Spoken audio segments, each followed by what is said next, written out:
Godmorgen og velkommen til infowebinaret om vores akademimodul kriseindsats, mental parathed og koordinering i krisesituationer. Der har været en del tilmeldte, der er ikke så mange, der er på lige nu, men vi tænker bare, at vi starter, så vi også kan få afsluttet, hvis I har andre planer i dag. I dag til jeres information, så bliver webinaret optaget og bliver sendt til jer, alle, der har været tilmeldte. Og derudover så bliver det også lagt på vores hjemmeside og på vores Facebook-side, så kan man gense det. Eller hvis I kender nogen, som gerne vil have været med, som ikke har tid, så kan I i hvert fald lige prikke dem på skulderen og sige, at de kan se på webinaret der. Men velkommen til. Når vi nu ikke er så mange, så tænker vi egentlig, at det er okay, hvis I har nogle spørgsmål, at I så bare tænder for jeres lyd. Og så, hvis I ikke kender Teams her, så op øverst på selve siden, der er sådan en hånd, man kan klikke på. Prøv at lige klikke på den, så kan man se, at jeg har en hånd op, og så kan man stille spørgsmål. Kunne vi ikke have dem til at tænde kameraet også? I må meget gerne tænde kameraet, så vi kan se, hvem vi snakker med, hvis I er mod på det. Det er kun hyggeligt. Nå, jeg har lige fået en tus i halsen. Men velkommen til i hvert fald. Ja, skal vi lige præsentere os selv, Rikke, så de ved, hvem der sidder og snakker i hvert fald. Vil du starte? Yes, kan I høre mig? Kan du høre mig, Frank? Nå, det er fint. Jamen, jeg hedder jo Rikke, har en baggrund for forsvaret og mange år som paramediciner og instruktør i ambulancetjenesten. Og så har jeg egentlig et ben her i Lapuk, hvor jeg er fuldtidsansat sammen med Jimmy, og egentlig blæksprutte og klarer det hele her. Har 4 vagter om måneden, altså en halvtidsansættelse, hvor jeg kører ud fra ambulancetjenesten i Horsens. Tak. Jeg hedder Jimmy. Det var træls. Og jeg har en baggrund som paramediciner i ambulancetjenesten, ligesom Rikke. Og arbejder her på Lapuk fuldtid som uddannelseskonsulent og laver en masse uddannelser og underviser. Jeg kører ikke lige i driften, fordi... der er nogen, der skal tillades ind her. Jeg kører ikke i driften, for jeg har 4 unger, så det er sgu lige svært lige at få til at passe ind det hele. Men det skal ikke handle om os. Lad os komme i gang med det egentlig handler om at fortælle noget om vores akademimodul i sundhedspraksis. Så vi starter med lige at dele, hvad det er, vi skal igennem, så I kan se det. Her er en lille dagsorden for, hvad det er, vi lige tænker, vi vil igennem. Vi vil først starte med at præsentere baggrunden for uddannelsen, fordi det er nemlig os, der har udviklet uddannelsen sammen med VIA. Der er lige nogen, vi lukker ind det her løbende. Og så vil vi fortælle dig om den tværfaglighed, vi ønsker at skabe på modulet.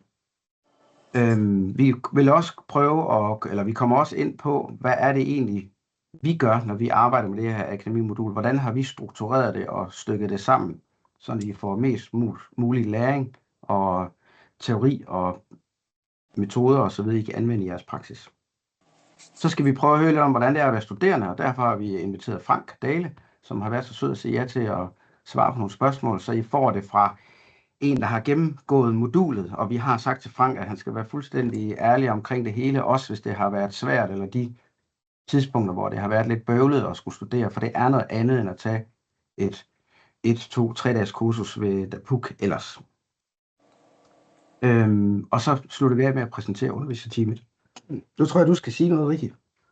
Ja, men hvad er det egentlig, vi gerne vil med den her uddannelse? Altså man kan sige, at baggrunden for, at det overhovedet kom i stand, det har egentlig været, at jeg har egentlig altid, både i forsvarsregi og i ambulancetjenesten, beskæftiget mig med, hvordan det var at arbejde under pres, og egentlig været interesseret i, hvad det var for nogle faktorer, der gjorde sig gældende, når man var presset. Også i forhold til, at det nogle gange gik godt, og nogle gange ikke gik godt.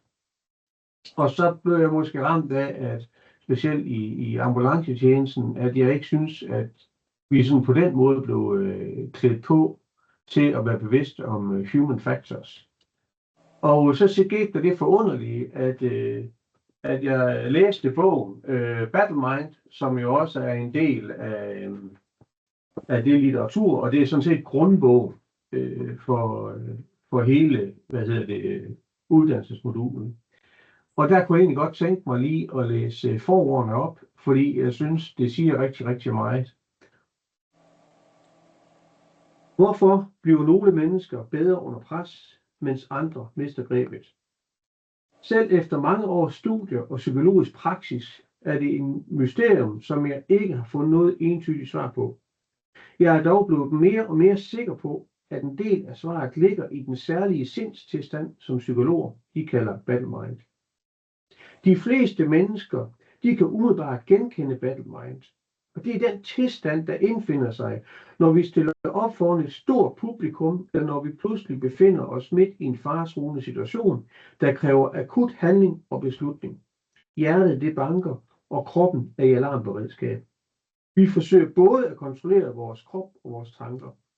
Og battle mind, det er en sindstilstand, der gør det muligt at levere ekstraordinære præstationer.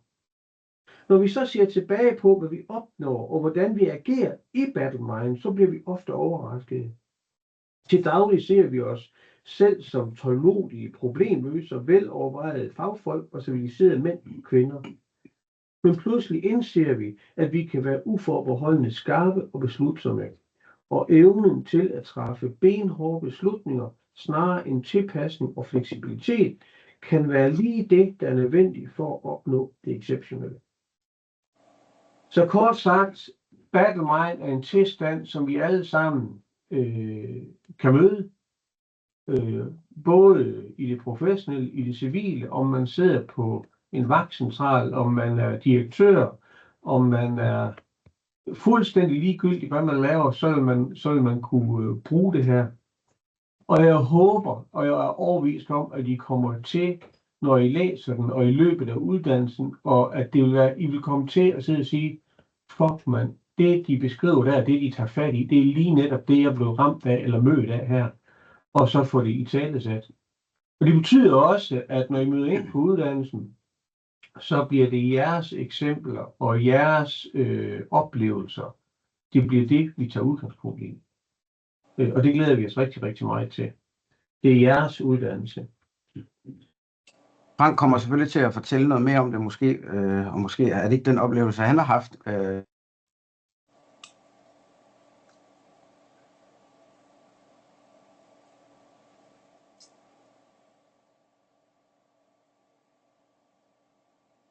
Lidt, og man får lidt selvindsigt. Blandt andet skal man også igennem en sådan en profiltest, inden man starter, så man bliver mere klar.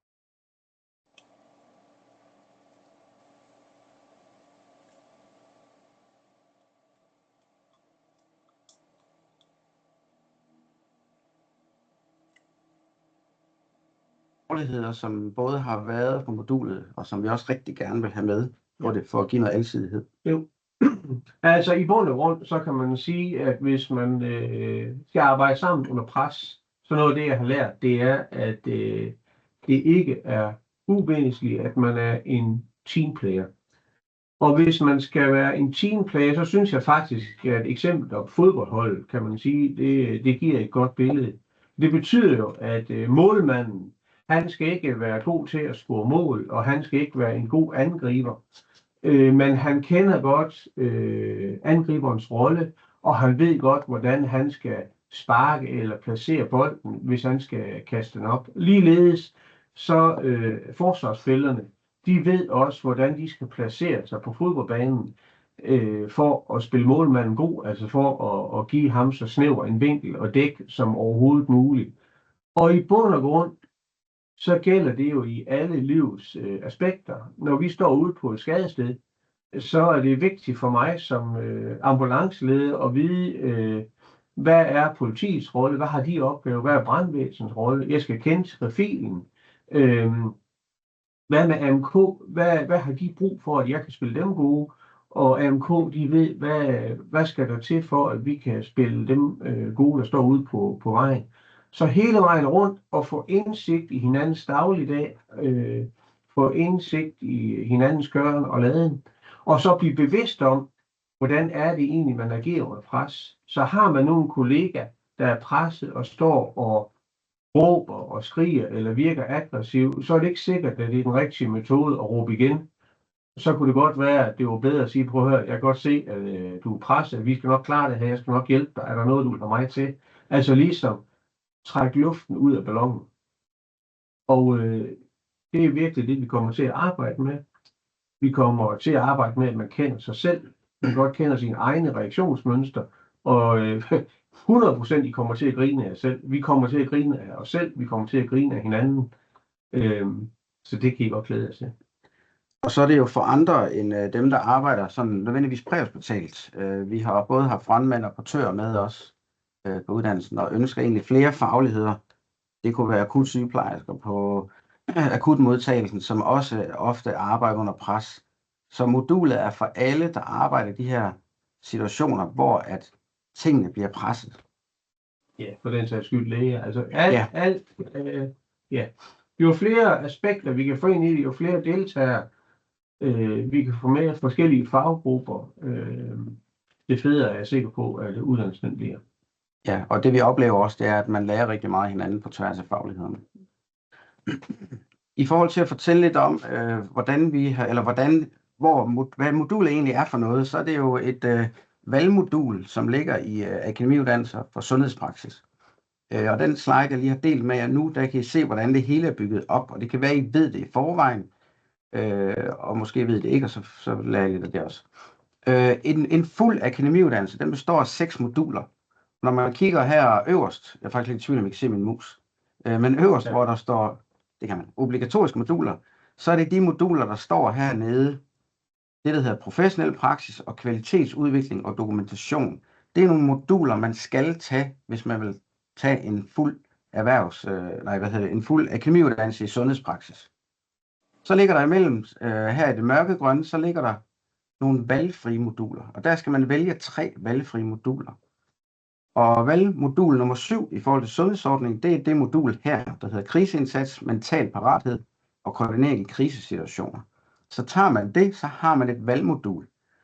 Så er der måske nogle af jer, der enten er på vej til at blive paramediciner, eller har taget den nyeste uddannelse som paramediciner. Det er det her, der hedder valgmodul nummer 8, kompleks præhospital praksis. Så har man taget den nye paramedicinuddannelse, så har man allerede et valgmodul. Rækkefølgen, man tager modulerne i, det er ligegyldigt. Så selvom man har startet med at tage PM-uddannelsen for eksempel, og fået det her modul, så kan man sagtens tage en af de andre moduler. Det bestemmer man selv rækkefølgen. Det er bare samlet set, hvad man skal have i moduler, og hvad man har af valgmoduler. Og så slutter man det hele af med et afgangsprojekt, hvor man ligesom samler alle modulerne og afleverer en afslutopgave, og så har man samlet set 60 SSS-point, og så har man en fuld akademiuddannelse i sundhedspraksis i det her tilfælde. For ligesom at sige, hvor den ligger henne på, uddannelsesniveauet, så her til venstre, der har vi ligesom sat uddannelsessystemet ind i forhold til sådan den mest praktiske vej, hvor man fra en erhvervsuddannelse kommer på arbejdsmarkedet, og så vil man videreuddanne sig. For det er jo sådan, mange sandsynligvis vil have det, hvis man vælger en af de her moduler. Så er der akademiuddannelse, det er der, hvor alle de her moduler ligger i, og derefter så ligger diplomuddannelserne. Der kan man også tage en diplom i sundhedspraksis, det er det samme som bachelorniveau, og så kan man gå videre som på en master eller en kandidat. Men selve akademiuddannelsesniveauet, det er det næste naturlige skridt, efter man har sin erhvervsuddannelse. Og det kigger rigtig meget ind i praksis. Der er rigtig meget refleksion over sin egen praksis. Så det er den ting fra ens eget arbejdsliv, man tager med ind i klasselokalet. For øvrigt, så skal jeg lige huske at sige, det glemte jeg faktisk at sige i starten, at der er sådan en chatfunktion, så hvis I har nogle spørgsmål, så må I gerne skrive det ind i den chat der, så kan vi svare på det. I må også meget gerne række en hånd op, og så bare slå mikrofonen fra og sige spørgsmålet. Mikrofonen til. Jeg skal selvfølgelig slå den til. Den måde, vi har lavet et skelet omkring uddannelsen, det er den, vi har her. Vi har sådan valgt at inddele det hele i 3 hovedområder, arbejdsområder. Der er de helt almindelige dagligdags eller rutineopgaver, man kan arbejde i. Så er der de mere komplekse opgaver, og så til sidst så er der de mere avancerede eller meget avancerede opgaver, eller det vi kan kalde risikohændelser. For at tage vores eget fag i ambulancetjenesten, så kunne man sige, at det første det er dagligdagsopgaverne, det næste det er større skadesteder, og det sidste det er sikkerhedshændelser eller beredskabshændelser. Men det kan hedde noget forskelligt inden for de forskellige faggrupper. Derudover så har vi inddelt det i sådan nogle lag, der går nedad, som I kan se, som hedder før, under og efter.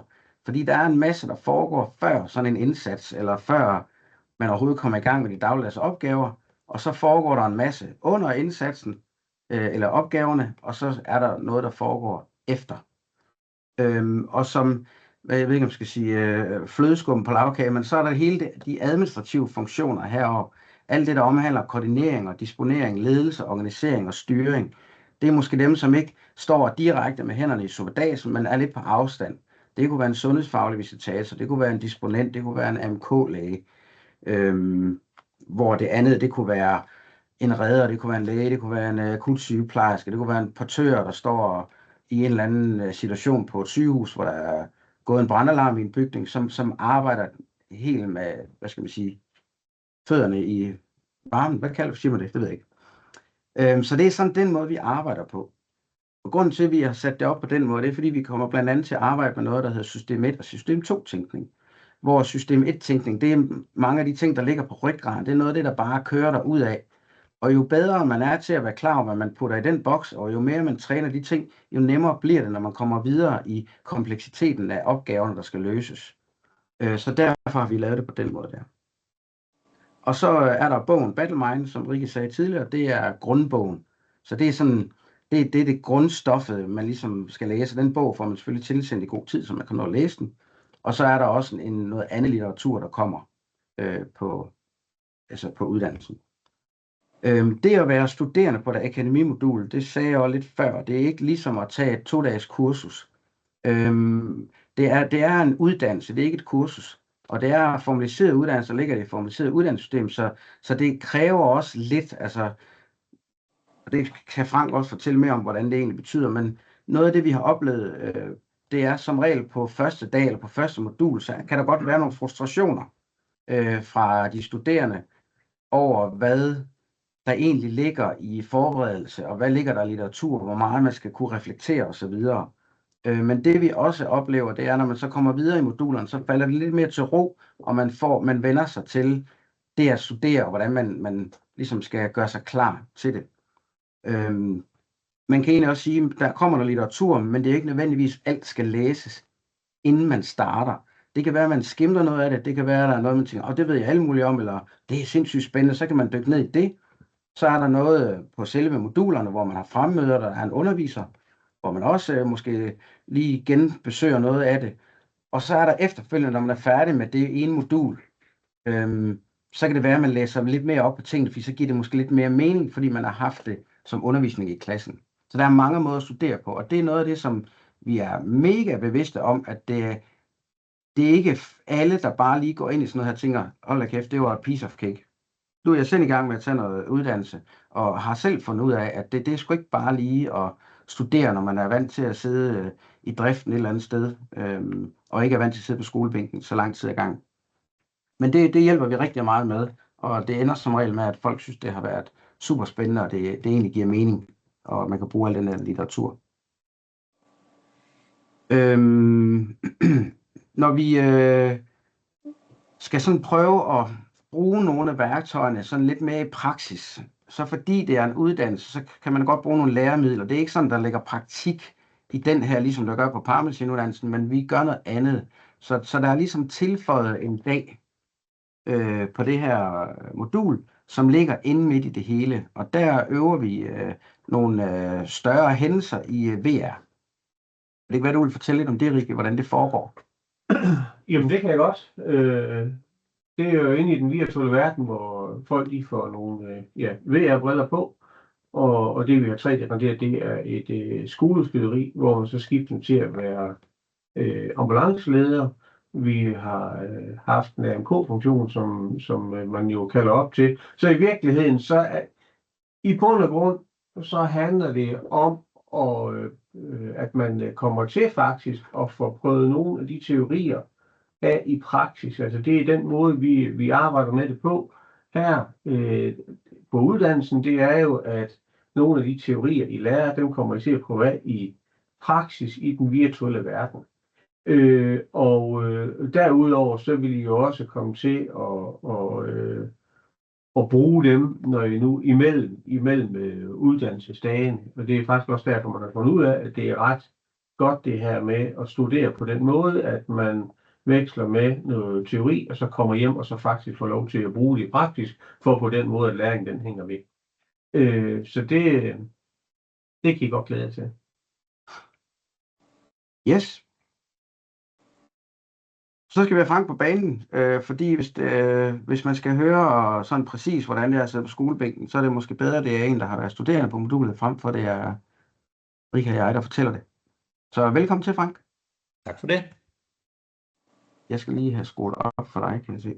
Ja. Det er fordi, når Rika snakker, han sidder lige over for mig på kontoret, så ham kan jeg tydeligt høre. Prøv lige at sige noget igen, Frank. Kan I høre mig nu? Ja, tak. Det var dejligt. Kan du ikke prøve at lige præsentere dig selv til at starte med? Jo, jeg hedder Frank, som I kan se. Jeg er paramediciner hernede i Region Syd. Så er jeg sundhedsfaglig visitator over på AMK, vagtcentral. Så underviser jeg i førstehjælp. Så jeg er egentlig så heldig, at jeg ser mange situationer fra alle vinkler, kan man sige. Så det har været mega fedt oven i uddannelsen, kan man sige. Ja. Så det er sådan helt kort lige, hvem jeg er. Ja, tak for det. Og vi har jo inviteret dig for ligesom at kunne prøve at hjælpe med at sætte den studerendes perspektiv på det her modul. Så kan du sådan prøve lige at sige, sådan, hvad har du egentlig fået ud af modulet, hvis du sådan kunne riste det op? Ja, men det kan jeg sagtens. Jeg har i hvert fald fundet ud af det her med, at hvordan man egentlig reagerer, hvorfor man egentlig reagerer underligt, kan man jo godt sige nogle gange. Og det er både en selv, men også kollegaer og, hvad skal man sige, de involverede og førstehjælpere. Jeg synes, der har været mange gode sådan, teorier, der ligesom siger, det er derfor.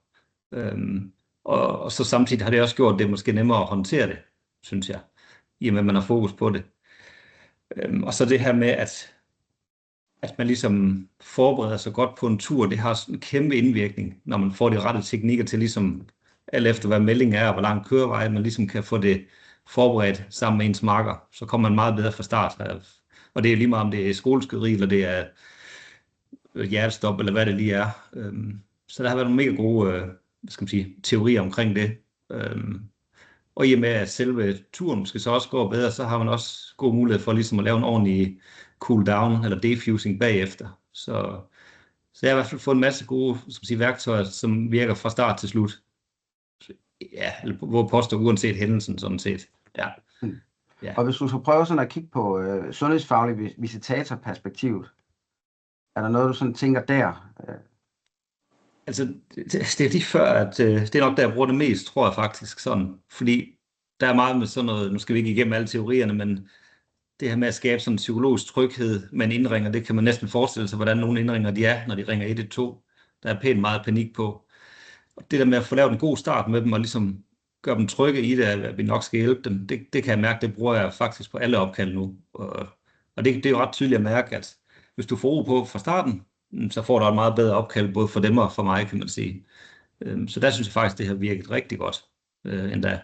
Men det er også mange opkald, selvfølgelig, man har en dag, så man kan hurtigt se virkningen af det i forhold til ambulanceturene. Ja. Så det er den måde, her, er rigtigt. Ja, så det er den her relative koordinering, som der bliver snakket rigtig meget om, hvordan man ligesom styrer og koordinerer situationen over for andre, både om det er en anden faglighed, eller om det er en skadekommende, eller en pårørende, eller en, der ringer ind i dit tilfælde, eller om det er i forhold til sig selv. Ja, lige præcis. Altså det der med, at jeg har fundet ud af, at alle i sådan et scenarie, de er jo sådan set en ressource i et eller andet omfang i hvert fald. Og der har jeg måske nogle kolleger også, vi er måske gode til at sige, vil ikke de søde gå til siden, mens vi lige arbejder her, og så får vi faktisk ikke udnyttet, at de kunne rent faktisk måske hjælpe os med et eller andet, så vores hjerne ligesom får noget mere kapacitet. Hvor nu synes jeg, nu har jeg bedre overblik, og så kan jeg ligesom få dem til at gøre nogle opgaver, så jeg har noget mere ramme at arbejde med, kan man sige. For vi er jo kun mennesker i bund og grund. Ja. Fedt. Har du nogle eksempler på, hvornår du har anvendt det? Altså sådan i praksis sidenhen? Jeg synes ikke, jeg har ikke haft de sådan store og voldsomme hændelser, som man måske lige tænker på oplagt, men jeg synes på stort set alle ture bruger jeg det nu. Altså sådan det her med lige, min marker kigger nogle gange mærkeligt, hvis jeg ikke kender ham, og siger, hvad er vi klar, hvordan har dagen været? Du ved, man tænker, hvad snakker du om? Agtigt. Men for at lave en god start med marker, det synes jeg, det virker hver gang. Og er der en specifik opgave, vi skal ud til, så er det noget med børn, for lige regnet deres vægt ud, hvis vi ikke har den, og hvad skal vi eventuelt give af medicin, og hvad så hvis det er worst case, hvad gør vi så? Alle de her ting, det bruger jeg faktisk på alle ture nu. Så er jeg jo måske så lidt mere, jeg tænkt, at jeg kommer aldrig til at bruge det, for det er kun til flystyrter og busulykker-agtigt, tænker man lidt. Men jeg synes jeg faktisk, jeg bruger det i et eller andet omfang på hver tur. Ja. Så jeg kan ikke lige komme med et konkret eksempel, men jeg synes bare, at alle turene giver sådan et eller andet fedt. eksempel, kan man sige. Ja. Og det er lidt overraskende over. Det troede jeg faktisk ikke, jeg ville bruge det så meget for at være helt ærlig bagefter, men jeg har været heldig at finde nogle gode værktøjer til mig selv, og det er jo forskelligt, hvad man synes, man kan bruge, som jeg også nævnte der. Ja, så... Ja. Det var egentlig det, jeg ville have spurgt dig om nu, det var noget, der overraskede dig. Jeg ved så ikke, om det var det, du ville svare på sådan et spørgsmål, eller om der er en eller anden uddannelse, der overrasker dig. Jeg er overrasket over, at jeg kunne bruge det så meget til ikke store hændelser, hvis det giver mening. Jeg tænkte, som udgangspunkt, jeg kunne godt tænke mig at blive bedre forberedt til den dag, man står, hvor ballonen virkelig går op, så er det sgu federe at være bedre forberedt. Og det er jo ikke ret tit, det sker heldigvis.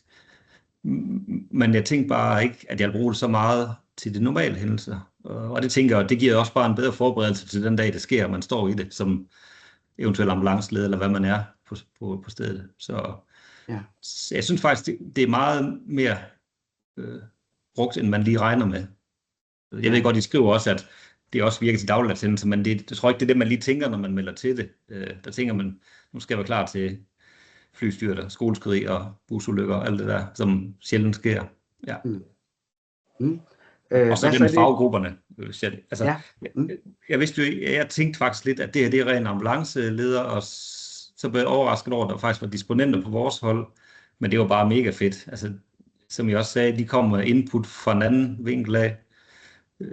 Jeg synes, det gav noget rigtig godt samspil. Så jo flere faggrupper, der kommer ind, jeg tror jo endnu federe uddannelse får man også. Så man kan få alle synspunkter på det. Har det givet dig noget sådan, når nu du kører i ambulancetjenesten i forhold til disponenterne efter uddannelsen? Altså, jeres samarbejde, eller hvad det nu lige kunne... Ja, altså, man har mere forståelse for, hvad de sidder med der. Nu er jeg tilfældigvis op på en vagtcentral, så det vidste jeg måske noget af det i forvejen, men de ved jo ikke, hvad vi laver i bund og grund, og vi ved måske ikke helt, hvad de laver, men på sådan en kursus, der får man alle synsvinkler, måske på det samme scenarie, men du får helt forskellige vinkler. Og det giver meget mere forståelse for, okay, de svarer ikke lige med det samme, det er nok fordi, de har lidt travlt.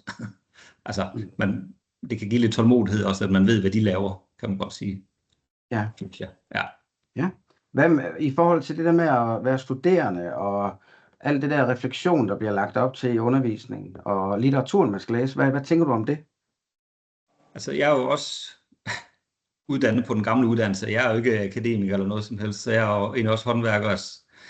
Så man kan sige, når man starter op, så lærer man det her med, hvad er refleksion, og hvad er der af grundlæggende teorier. Men jeg synes også, at det har været mega godt, og jeg synes faktisk, at har jeg haft nogle af de her teorier, måske inden jeg blev paramediciner, de forklarer mange af de der reaktioner og konflikthåndteringsteknikker, der egentlig er. Det synes jeg, det bliver forklaret mega godt på det kursus, og det gør egentlig bare det nemmere at forstå det, man indrender og laver til dagligt, hvis man kan sige det sådan. Så jeg tog bare imod, og så tænkte jeg, nu skal jeg have alt ud af det, jeg kan man sige. Og så, som der også blev nævnt, som Annette, hun også sådan sagde, at der er nogle teknikker, I ikke måske synes er relevante. Og så fokuserer på dem, vi kan bruge og er relevante for jer, kan man sige. Det kommer lande på, måske hvad faggruppe man er. Ja. Men jeg synes ikke, at det er altid tung teori, kan man sige. Det er det jo i et eller andet omfang. Men alligevel, jeg synes, man har god tid mellem modulerne til at lige at få øvet det, man nu... Der er jo de her opgaver, kan man sige, imellem, man kan fokusere på. Og der synes jeg egentlig, man har god tid til at få læst det, man synes er relevant ud fra planen, og så ligesom få det testet i praksis, hvis det er muligt.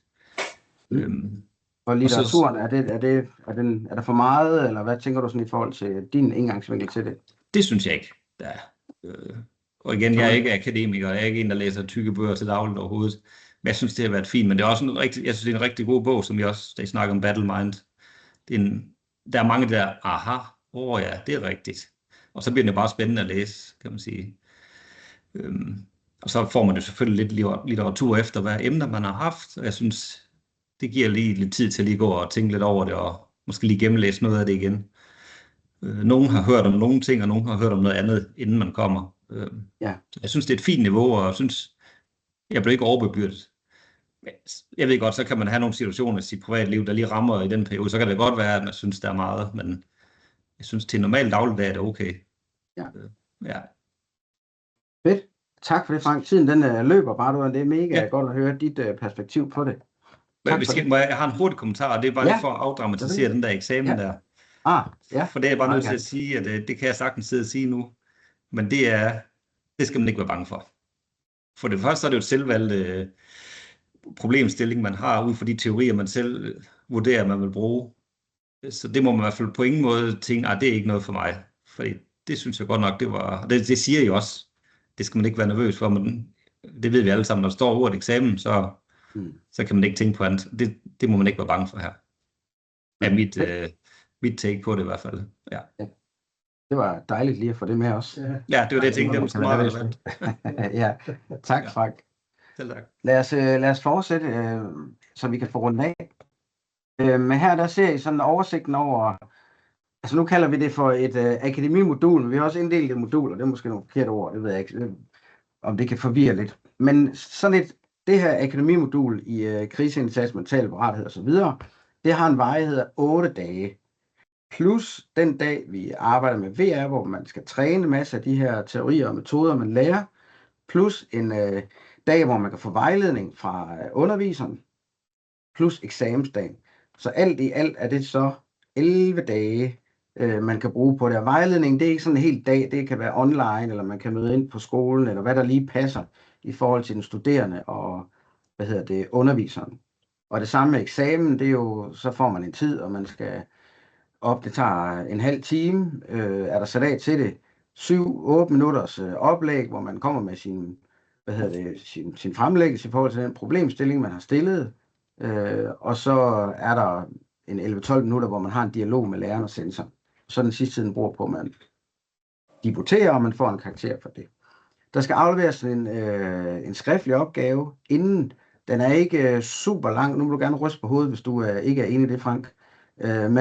Og alt er selvfølgelig relativt i forhold til, hvad man ellers er vant til, men det lader til, det er sådan nogenlunde tåligt. Og jeg synes faktisk, det jeg oplever nogle gange, eller oftest, det er, at man kan godt have svært ved at begrænse det, når man alligevel kommer godt i gang. Så det, man skal nok kunne fylde alle de der sider, eller alle sider, de par sider ud, man skal lave. Så langt er det heller ikke. Men som I kan se her, så er der 4 moduler. Det første modul, det starter cirka 14 dage før, hvor vi laver sådan en online kick-off. Det har Frank ikke oplevet, det er noget nyt, vi vil gøre den her gang. Hvor man lige møder sine medstuderende, man møder nogle af underviserne, og man ligesom kan komme i gang med at finde ud af, har man en studiegruppe, har man en studiemarker, hvad er det for en underviser, man skal møde? Er der noget, man lige har spørgsmål til den litteratur, man skal forberede sig på til første modul, så har man mulighed for at få afklaret nogle ting der. Så er der modul 1, det er 2-dages modul, det er lavet som internat, det vil sige, der indgår en overnatning på et lokalt hotel og noget mad og så videre, så man ligesom kan lære hinanden at kende, og dag 1, den er også lidt længere end alle de andre dage, fordi der er det her VR-tilvænning. Så er der modul 2, som handler om mental parathed. Jeg tror ikke, jeg skal gå så meget ind i dem. Modul 3, det har en varighed af 3 dage, hvor den midterste dag, der arbejder vi i VR over i en lokal hal, vi lejer til det. Og så er der modul 4, hvor man ligesom også afslutter det hele. Det er kun modul 1, der er som internat. Hvis man skal overnatte på de andre moduler, så er det noget, man skal booke. Man kan godt booke det igennem os, men det er i hvert fald ekstra, ud over det, der hører med i det. Og så er der eksamen. Og imellem alle modulerne, som Frank også lige var inde på, så er der noget refleksioner. Der ligger nogle opgaver, som man ligesom kan prøve at få noget af den her teori med i sin praksis. Og inden eksamen, der er noget vejledning, og inden man skal aflevere den her opgave. Yes. Det her, det er underviserteamet. Rikki og jeg har præsenteret os selv, og de andre, de er ikke lige med nu. Men vil du præsentere dem, Rikki? Det kan godt. Vi har Annette, som er ligesom hende, der er den røde tråd på hele uddannelsen. Hun har en master lærerprocessor med speciale i forandringsledelse og psykisk arbejdsmiljø, er mega dygtig til at sætte nogle teorier på det, vi faktisk laver i praksis. Søren Bækler, super dygtig politimand, er i dag på politiskolen. Det var ham, der indførte og udviklede ROLI-uddannelsen i dansk politi. Vi bruger ham også som tech-instruktør. Ham kan I godt glæde jer til. Så har vi Jes, som egentlig oprindeligt er fra Fredericia, var indsatsleder og første mand på den store brand dernede, har været i nogle ret hæftige situationer, og i flere år har været brandinspektør i Nuuk, eller beredskabschef i Nuuk, og nu har sit eget firma, der hedder Safe Arctic. Så ham kan I også godt glæde jer til. Og så er der mig selv og Jimmy, og ikke mindst Anne-Katrine. Hende kommer ikke til at møde på kurset, men hun er vores blæksprutte i forhold til alt, hvad der hedder papirarbejde, spørgsmål, alt det praktiske. Så det vil være hende, I kunne tage kontakt til, hvis hun kan svare på alt. Så det tror jeg, det var Signe. Ja, fantastisk. Det her, det er datoen for modulet, og de er faktisk lige ændret en lille smule. De er opdateret på vores hjemmeside, men hvis nu I beslutter jer for, at det kunne være mega fedt, det her uddannelse, det vil jeg gerne, så går der nok lige nogle dage, før det er opdateret på VIAs hjemmeside, for det er nu lige her i går, vi har fået de sidste datoer på plads. Ellers så må I selvfølgelig meget gerne kontakte Rikke og mig, eller Anne-Katrine, hvis I har nogle yderligere spørgsmål. Så skal de være rigtig velkomne. Det var sådan set det. Tak fordi, at I lige troppede op, nogle af jer. Og så som sagt, så er det hele blevet optaget, og det bliver lagt på Facebook og hjemmesiden her i løbet af nogle dage. Senest næste uge, tænker jeg. Nu er det torsdag i dag. Og så prik folk på skulderen, hvis de lige kunne bruge at høre noget af det her også.